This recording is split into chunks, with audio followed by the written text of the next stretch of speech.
What's good, you guys? We're back again with another video. Listen, I previously dropped my Eastern Conference standings. If you didn't watch that, make sure you go watch that. Link is below. But today we're going to do the Western Conference standings. Like I said in my last video, the NBA is deep, and especially the West. I believe it's 14 teams in the West that are trying to win, but a lot of them motherfuckers won't win. So this will be a hard ranking. But before we get into this video, again, make sure you like and subscribe. I am trying to get to 500 before opening night, which is Tuesday. So help me out with that. But first of all, thank y'all for this year, man. It's been a very good year for me on YouTube.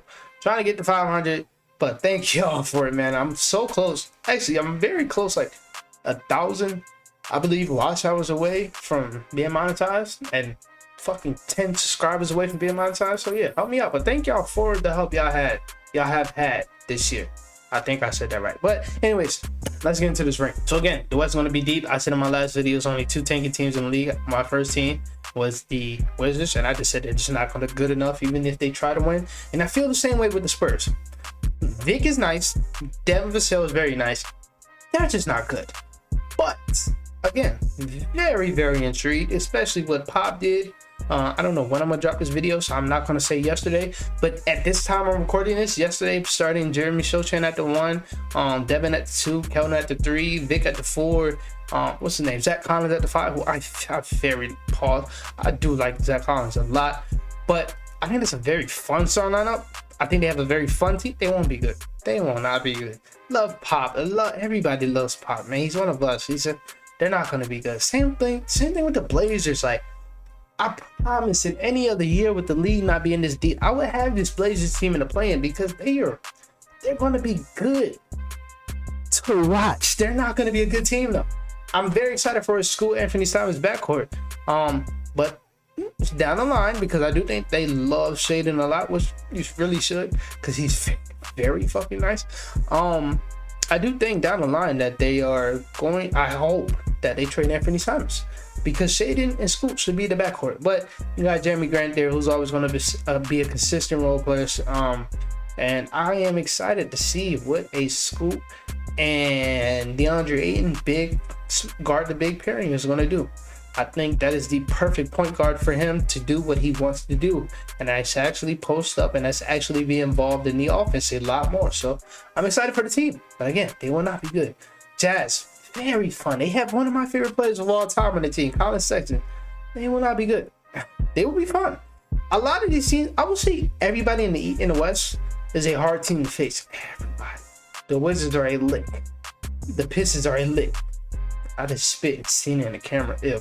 But everybody in the West is hard to face. The Jazz is going to be one of those teams where they got a lot of guards. Sam Tucker, Colin Sexton, Ochai Agbaji, Keontae George look very good. Jordan Clarkson. Then they got a lot of forwards. A lot of bigs, I would say. Walker Kessler, John Collins, Taylor Hendricks, Laurie Marketing. Like, they're going to be a fun team. It's not going to be good. But I had them at number 13. And then number 12, Rockets. This sucks, because this is one of my biggest videos this offseason. I really do like the Rockets a lot. But above them, I had like a tier of like 4 teams that we will obviously talk about. I just couldn't put them in that tier because there's a lot of uncertainties with this team if they're going to be good. Like I said in my last video about the Magic, I don't like pushing teams that look fun and that are going to be fun automatically into the play-in, and I just couldn't do it with them. And the West, again, is just too deep, but they're going to be a very fun watch. I am worried for Alperen Sengun because he hasn't looked good in the preseason. I think everybody else have looked very good, and Jalen Green in his 1 game has looked good. Fred VanVleet has looked good. Tari Eason, Jabari Smith have looked very good. Kent Whitmore has looked, amen. Everybody has looked good. LP has not looked that good. I'm not gonna lie. So I'm worried for that, but yeah, I couldn't have them in the play-in. Now, that was my 12th team. I have 5 teams listed above them. So that means from 11th to 10th to 8th, 9th, that's a very dumb moment. 9th, 8th, and 7th, that's 5 teams. Say it again. Actually, I don't want to say it again because I don't know what I just said. But that is 5 teams. That is 5 teams that are going to be fighting for play-in spots, and that I just couldn't put up there with the upper echelon guys. So to break them down, one of the teams is the Pels. If I can guarantee that BI and Zion not even play 50 games together, but if they play 50 games, they're a lock. So I would have them at 7. I'm gonna have them at 7. Yeah, I'm gonna have them at 7. Actually, let me finish talking about the rest of the teams before I decide. The Thunder, again, they're gonna be very fun. And I just can't I can't hide the fact that last year without a freaking 7-footer, they were a top defense. They had an MVP guy. They were 40-42. They overachieved like heck and made the play-in. I can't deny that fact. And then you get Chet, who I think is a generational talent who's going to be a top 50 guy by the end of the year. I had to put him in this tier. The Grizz. If Ja Morant, if I can guarantee he played them first 25 games, they will be here. But the West is so deep that I don't give a damn what y'all say about, oh, they're always good without Ja. I don't care, bro. I dare them niggas to lose 8 games without Ja. They're done. Because it's a lot of teams in the West, bro. And not having your best guy who makes everybody around him way better. And I don't see the hype in Desmond Bane and Jaren Jackson when it comes to offense. I just don't see it. I think Ja does everything for them too. Not having that for 25 games, and I dare one of y'all to go on my comments and say they have Marcus Smart. I don't give a damn. And the team is not good. The top 5 is decent. Santi Aldama, David Roddy. I can't name you their backup point guard. The depth that they had 2 years ago, the Trey Jones, the DeAnthony Melton, Brandon Clark, who he probably be back mid-season, but mid-season, and he's a huge piece. The Kyle Anderson, the depth that they had 2 years ago, they don't have anymore. So you can hear where I'm going with them. The Timberwolves.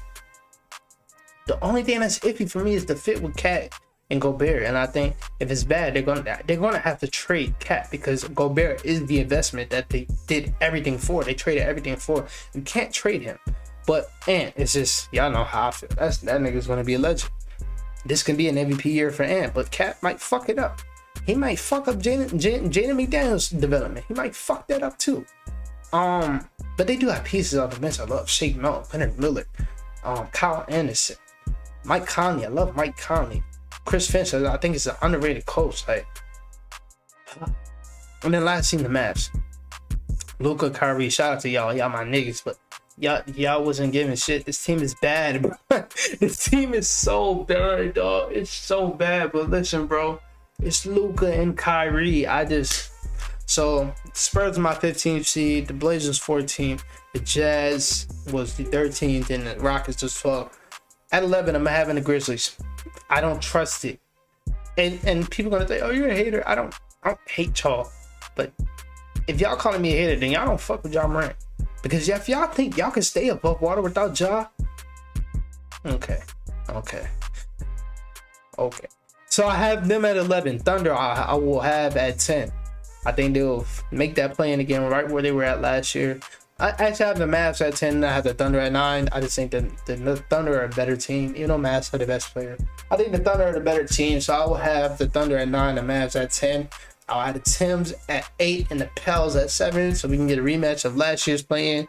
I just can't deny, bro. If they have the Pels is healthy, they'll be like a top 2 seed. They're just, even though the fit is freaking weird with having not a single good point guard on the team. Well, Jose Alvarado is good for his roles, but CJ is not a point guard, so I'm not gonna say he's a point guard. And then not having a center that fits your team, even that, they're just still gonna overcome that and be good. So I will have them as a 7 seed. Now 6, I will have the Clippers. Listen, Kawhi was pretty healthy last year. Y'all guessing it. For Kawhi, off him in the ACL tear, yeah, he was healthy. 53 or 2 games. Pretty healthy. And to me, he was an all-NBA guy. PJ.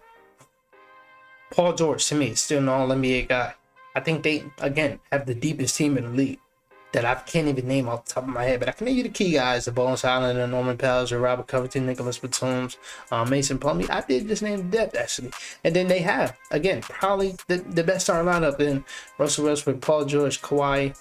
I was about to say Kawhi Anthony, Kawhi Leonard, Robert Covington, Zubac. Like they're a very good team, always going to be well coached. So I had to have them outside the play-in, even though health is a concern. I just had to have them.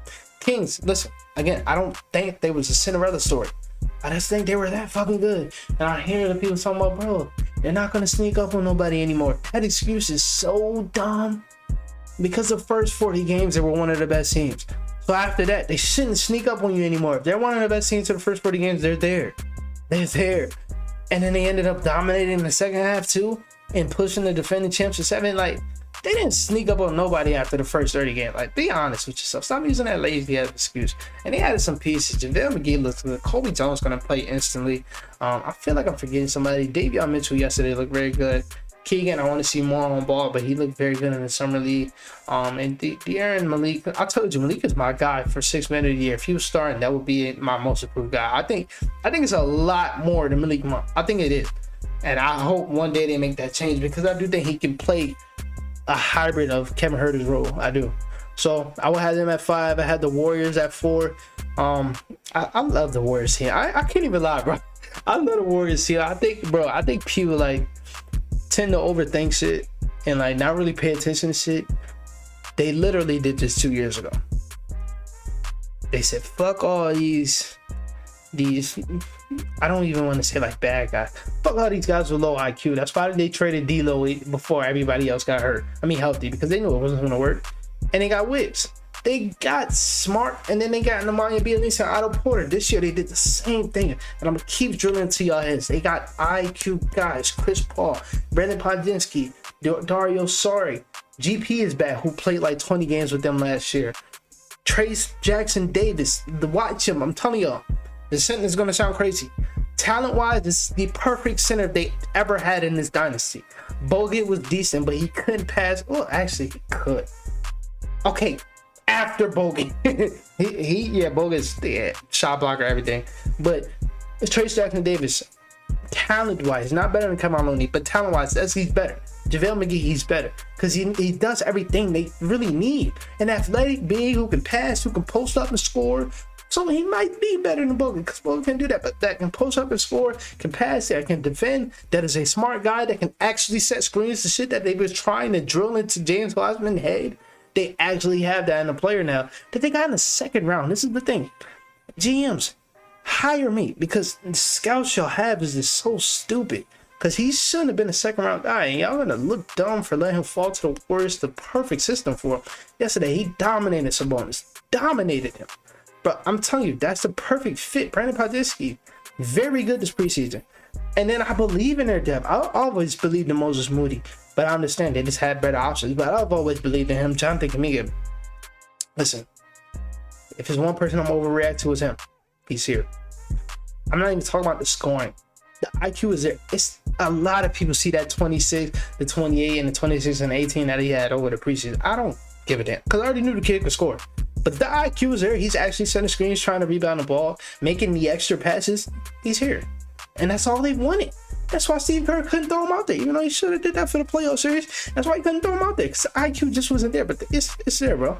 The IQ, I want to say it's matching the talent, because the talent is so crazy. But the IQ is there. And then when Draymond comes back, you already know he's going to hold the defense down. The only question is Klay. Is Klay going to be a playoffs? Sorry, the playoffs Klay or February Klay, where he was probably the best I've ever seen him in his life. The ball handling from the shot creation was good. The defense was even good. So if Klay is that, well, Steph, who I still think has an argument to be the best in the world, they're gonna be very good, bro. I think people sleep. Lakers, man, like I told you, I'm locked in, bro. I've always been locked in, but I'm like locked in on a depth, which is something I was questionable about. Our depth looked very good. Max Christie looks very good. He looks very good. Jackson Hayes. Thank y'all Pelicans for not knowing how to play that guy. He looks very good. Cam Reddish in the second game looked very good. His first game defensively looked very good. Taurean Prince too, 47% in the preseason from 3. D'Lo is talking about being Derek White and showing that for 2 games. I'm not locked in on that take, but the only question is LeBron. Did the nigga finally drop off? Because he's only played 1 game. We really hasn't seen him. But AD, the mid-range looks very good. And this is the controversy where it's about to come at Nuggets too. They had a champions.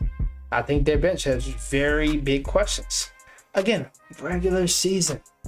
Because if this wouldn't be the Suns are obviously the number one team. They're not my championship pick, but as of right now, I think they will be the best team in the league. Actually, I'm not even gonna lie, they'll be the best team in the league. I think so. Them or the Celtics, but the Nuggets, yeah, I have them there. Julian Strawther. I told you niggas, and every time I see a Julian Strawther post, you will see my video under it or repost it, because I told you niggas that nigga should have been a top 20 pick. He's that talented, that smart. And around the 18th through 24 range, that's where all like the contenders, the Warriors, the Kings, the Heat, that's where all they picked at, and they let it fall to the freaking Nuggets. And they're gonna luck out because he's gonna play instantly. And I'm not gonna hot take. It's not gonna happen, but this is why they're called hot takes.